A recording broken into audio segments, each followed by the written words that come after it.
Very good morning to everyone. In our previous class, we were discussing the 15 marks question. That problem is belongs to the incidence of tax is also called as a tax liability or scope of total income. Today in this class, we are discussing the one more problem relating to the same concept. This question was asked in the question paper called 2016 and 2019 in our KVD examination.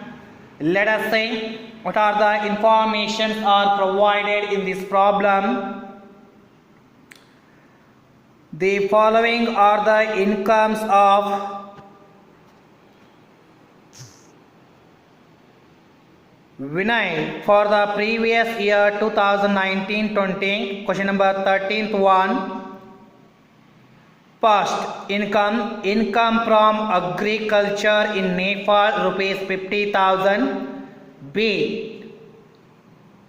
rent from house property in Europe rupees 1 lakh, half of which received in India. C, interest on fixed deposit in SBI rupees 50,000, bracket of which he paid rupees 5,000 to old age home Darwan. D, income from business in France rupees 1 lakh, but this business is controlled from India. A, dividend earned from ITC Limited rupees 25,000. Okay. F, royalty received from mining company rupees 30,000 in India. Okay. Z, profit on sale of securities of Nestle Limited in Germany rupees 25,000. H, past untaxed income brought to India from France rupees 50,000. So these are the different types of incomes were earned by the Mr. Vinay in the relevant previous year. Based upon these all incomes, by applying the provisions of the tax year, we are going to decide whether the particular incomes are going to taxable in the hands of the ordinary resident or not ordinary resident or non-resident. Okay. Now, see what they had asked. Compute gross total income for the assessment year 2020 and 21 if he is first, ordinary resident in India, not ordinary resident in India, third one, non-resident in India. ಏನು ಕೇಳ್ತಾ ಇದ್ದಾನೆ, ಒಂದು ವೇಳೆ ವಿನಯ್ ಏನಾದರೂ ordinary resident ಆದರೆ ಆತನ gross total income ಎಷ್ಟಾಗುತ್ತೆ. ವಿನಯ್ ಒಂದು ವೇಳೆ ನಾಟ್ ಆರ್ಡಿನರಿ ರೆಸಿಡೆಂಟ್ ಆದರೆ ಆತನ ಗ್ರಾಸ್ ಟೋಟಲ್ ಇನ್ಕಮ್ ಎಷ್ಟಾಗುತ್ತೆ. ವಿನಯ್ ಒಂದು ವೇಳೆ ನಾನ್ ರೆಸಿಡೆಂಟ್ ಆದರೆ ಆತನ ಗ್ರಾಸ್ ಟೋಟಲ್ ಇನ್ಕಮ್ ಎಷ್ಟಾಗುತ್ತೆ ಎಂಬುದನ್ನು ಕ್ಯಾಲ್ಕುಲೇಷನ್ ಮಾಡಲು ಹೇಳಿದ್ದಾರೆ. So based upon this all information, now we will put a format and we will calculate the gross total income of Mr. Vinay in a different positions. Okay, let us see the solution part of this problem. Okay, fine. This is what the format already we had discussed this format and already we know. And based upon this format, we need to calculate here what is the gross total income of Mr. Vinay if he is in the position called ordinary resident, and what is the gross total income of Mr. Vinay if he is in the non-ordinary position and if he is in the non-resident position. Let me discuss one by one the incomes here, and based upon we are going to judge whether it is applicable or not. First, A, let us say what they had given.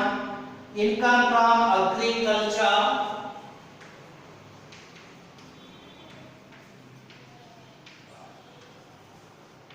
income income from agriculture in Nepal rupees 50,000. Just observe this particular transaction here. Income from agriculture in Nepal rupees 50,000. ಅಂದ್ರೆ ನೇಪಾಳದಲ್ಲಿ agriculture ನ ಮಾಡೋದ್ರ ಮುಖಾಂತರ 50,000 income ಬಂದಿದೆ. So it's not an Indian income. The income is not received in India. Income is not earned in India. It is earned and received outside India. So it's not taxable in the hands of the non-ordinary resident and in the hands of the non-resident. It is only taxable in the hands of the ordinary resident. ಹೌದಾ? ಭಾರತ ದೇಶದ income ಅಲ್ಲ, ಭಾರತ ದೇಶದಲ್ಲಿ receive ಆಗ್ತಾ ಇಲ್ಲ, ಇದು ಬೇರೆ ದೇಶಕ್ಕೆ ಸಂಬಂಧಪಟ್ಟ ಹಾಗೆ ಇನ್ಕಮ್ ಇದೆ. ಅಲ್ಲಿ ಹೋಗಿ ಅಗ್ರಿಕಲ್ಚರ್ ಮಾಡೋದ್ರ ಮುಖಾಂತರ 50,000 ಇನ್ಕಮ್ ಅನ್ನ ರಿಸೀವ್ ಮಾಡ್ತಾ ಇದ್ರೆ ಆರ್ಡಿನರಿ ರೆಸಿಡೆಂಟ್ ಗೆ ಅದು ಟ್ಯಾಕ್ಸಬಲ್ ಆಗುತ್ತೆ. 50,000 dash dash. Second one, B, rent from house property. Rent from house property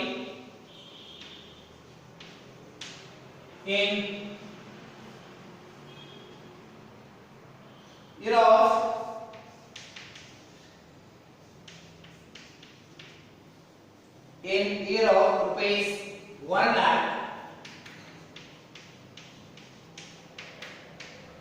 Half received in India, half received in India. Now see, rent from house property in Europe rupees 1 lakh. Mr. Vinay is earning an income of rupees 1 lakh from the house property in the form of rent, but half of this amount is received in India. So in case of the ordinary resident, whether it is received in India or whether it is received outside India, this is taxable. ಹೌದಾ? Ordinary resident ನಲ್ಲಿ ಅದು ಇಂಡಿಯಾದಲ್ಲಿ receive ಮಾಡ್ತಾರಾ ಅಥವಾ ಬೇರೆ ದೇಶದಲ್ಲಿ receive ಮಾಡ್ತಾರಾ, ಅದು ಟ್ಯಾಕ್ಸಬಲ್. ಇಲ್ಲಿ ಹಾಫ್ ಇಂಡಿಯಾದಲ್ಲಿ ರಿಸೀವ್ ಆಗಿದೆ, ಹಾಫ್ ಬೇರೆ ದೇಶದಲ್ಲಿ ರಿಸೀವ್ ಆಗಿದೆ. ಸೊ ಟೋಟಲ್ ಆಗಿ ಈತ ಆರ್ಡಿನರಿ ರೆಸಿಡೆಂಟ್ ನಲ್ಲಿ ಅದು ಟ್ಯಾಕ್ಸಬಲ್ ಆಗುತ್ತೆ 1 lakh. So here 50,000 received in India. If income is received in India, it is taxable in the hands of all the person as we know well. ಹೌದಾ? ಭಾರತ ದೇಶದಲ್ಲಿ ಏನಾದರೂ income receive ಆಗ್ತಾ ಇದ್ರೆ ಅದು ಎಲ್ಲರ ಕೈಯಲ್ಲಿ ಕೂಡ ಟ್ಯಾಕ್ಸಬಲ್ ಆಗುತ್ತೆ ಅನ್ನುವಂಥದ್ದು. ಇಲ್ಲಿ ಮತ್ತೆ 50,000 ನ ಬರೆಯಂಗಿಲ್ಲ. ಯಾಕೆ ಅಂತ ಹೇಳಿದ್ರೆ ಈ 1 lakh ಗೆ 50,000 ಇನ್ಕ್ಲೂಡ್ ಆಗಿದೆ ಎಂಬುದು ನಮಗೆ ಮೊದಲೇ ತಿಳಿದಿರುವಂಥದ್ದು. Next, say interest on fixed deposit. Interest on fixed deposit in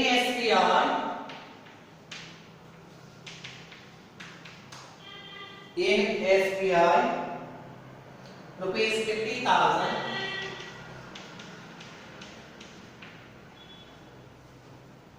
of which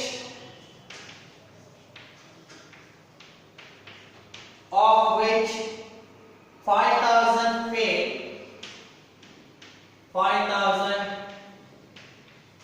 to old age home dago.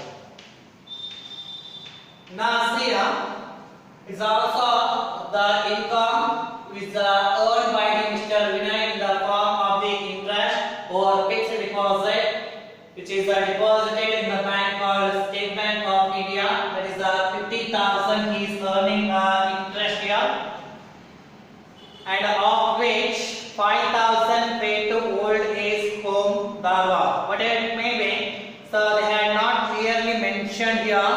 So whether it is an Indian income or it is a foreign income, we are going to treat this one as an Indian income because SBI, State State Bank of India. The income is earned in India only. ಹೌದಾ?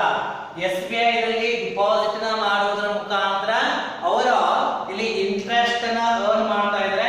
ಹಾಗಾದ್ರೆ SBI ಅಂದ್ರೆ ಇಂಡಿಯಾದಲ್ಲೇ ಅಂತ ಇದೆ ಅಂತ ಅಸ್ಯೂಮ್ಷನ್ ಮಾಡಿ ಆ ಒಂದು income ಎಲ್ಲಿ ಜನರೇಟ್ ಆಗ್ತಾ ಇದೆ? ಇಂಡಿಯಾದಲ್ಲೇ ಜನರೇಟ್ ಆಗ್ತಾ ಇದೆ. ಒಂದು ವೇಳೆ ಇಂಡಿಯಾದಲ್ಲಿ ಅದು ಜನರೇಟ್ ಆಗ್ತಾ ಇದ್ರೆ ಅದು 50,000 ಎಲ್ಲರ ಕೈಯಲ್ಲಿ ಕೂಡ taxable. 50,000 of which 5,000 paid to old age home Dharwad ಅಂತ ಕೊಟ್ಟಿದ್ದಾರೆ. ಅದು ಕನ್ಫ್ಯೂಸ್ ಮಾಡುವ ಸಲುವಾಗಿ ಕೊಟ್ಟಿರುವಂತದ್ದು. Just ignore that. Next one,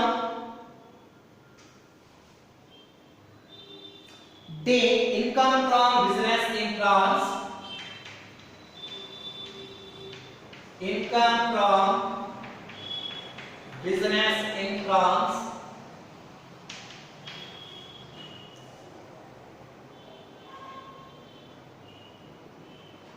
rupees 1 lakh,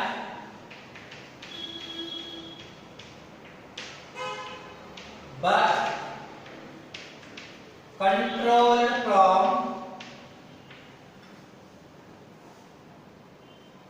India.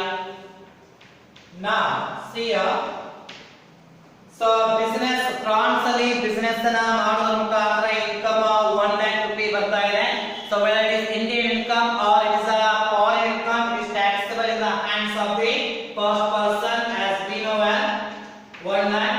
And here also is taxable in case of the not ordinary resident, it is also taxable.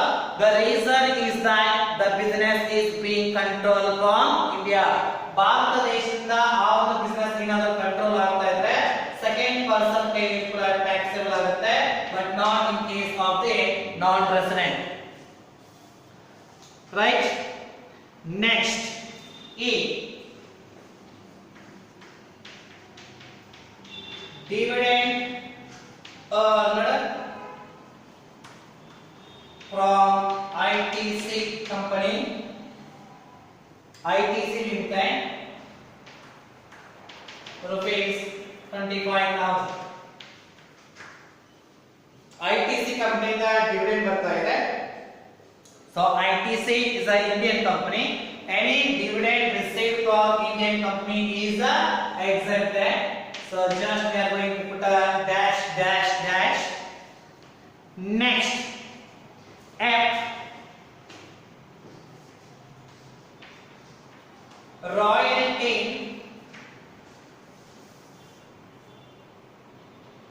received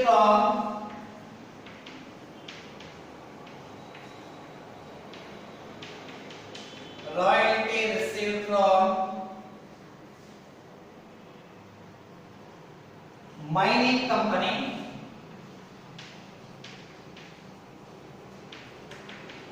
rupees 30,000 in India. Now here, just based upon this transaction, we can decide here what it is.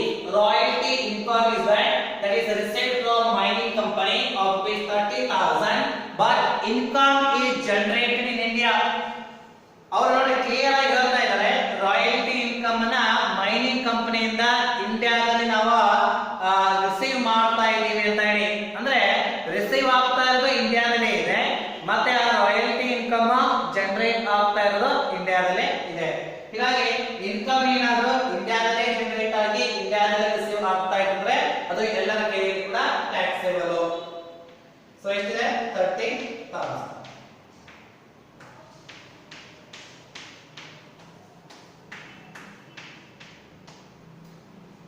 Next,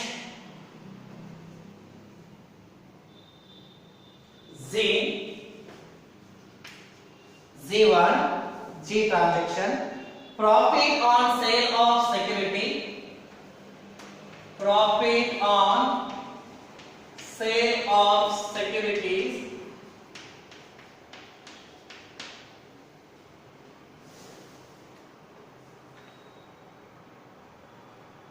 of Nestle Limited,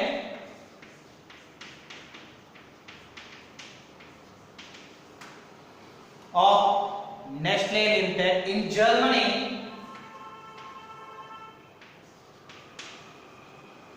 In Germany, rupees 25,000. Now see here, Nestle ಕಂಪನಿಯ ಸೆಕ್ಯೂರಿಟಿಗಳನ್ನ sale ಮಾಡಿ ನಾವು 25,000 amount ನ profit ಗಳಿಸ್ತಾ ಇದ್ದೀವಿ. So ಈಗ ಜರ್ಮನಿಯಲ್ಲಿ ನಡೀತಾ ಇರುವಂತದ್ದು. So ಜರ್ಮನಿಯಲ್ಲಿ ರಿಸೀವ್ ಆಗ್ತಾ ಇದೆ, ಜರ್ಮನಿಯಲ್ಲಿ ಅರ್ನ್ ಆಗ್ತಾ ಇದೆ. ಇಂಡಿಯಾಗೆ ಸಂಬಂಧಪಟ್ಟಂತ ಇನ್ಕಮ್ ಅಲ್ಲ, ಇಂಡಿಯಾದಲ್ಲಿ ರಿಸೀವ್ ಆಗ್ತಾ ಇಲ್ಲ. ಫಾರಿನ್ ಜರ್ಮನಿಗೆ ಸಂಬಂಧಪಟ್ಟಂತದ್ದು ಬೇರೆ ದೇಶದಲ್ಲಿ ಇನ್ಕಮ್ ಅರ್ನ್ ಆಗಿ ರಿಸೀವ್ ಆಗ್ತಾ ಇದೆ. ಫಸ್ಟ್ ಪರ್ಸನ್ ಕೈಯಲ್ಲಿ ಮಾತ್ರ ಅದು ಟ್ಯಾಕ್ಸೇಬಲ್ ಆಗುತ್ತೆ. Dash dash H. Past untaxed incomes. Past untaxed incomes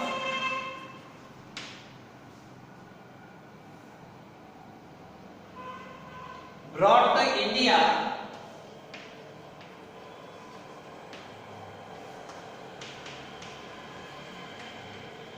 from France.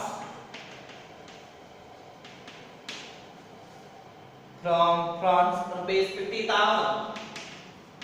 Now see here, past untaxed income brought to India, as we know, it's not a previous year income, it's a past year's income. Just they have brought that income to India in the previous year. It is not in the category of taxable, hence it is exempted. So this is what we need to make here. And all transactions are over. Just make a total so that we will get the gross total income of Mr. Vinayak in a different position. So gross total income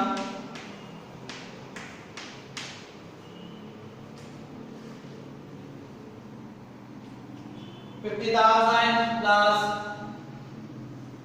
1 lakh, 2 lakh, 3 lakh, 3 lakh 30, 3 lakh 75,000 is the first one.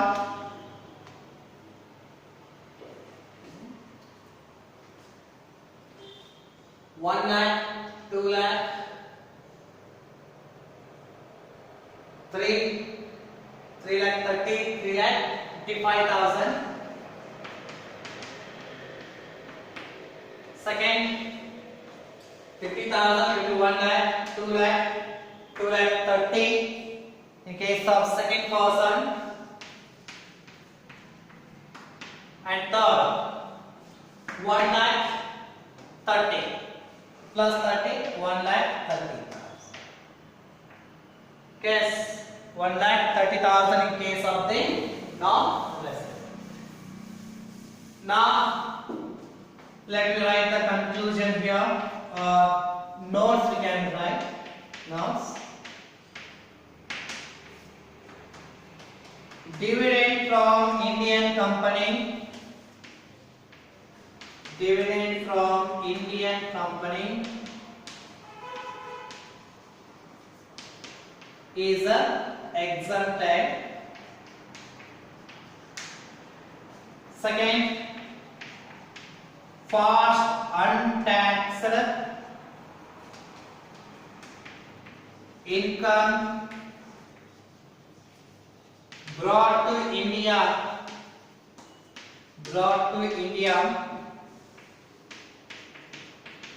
is not taxed. So this is what the solution for the problem of 2016 and 2019 question paper. It was asked very important question. Just go to this one. If you have any doubt, any kind of a problem, just contact me and clear your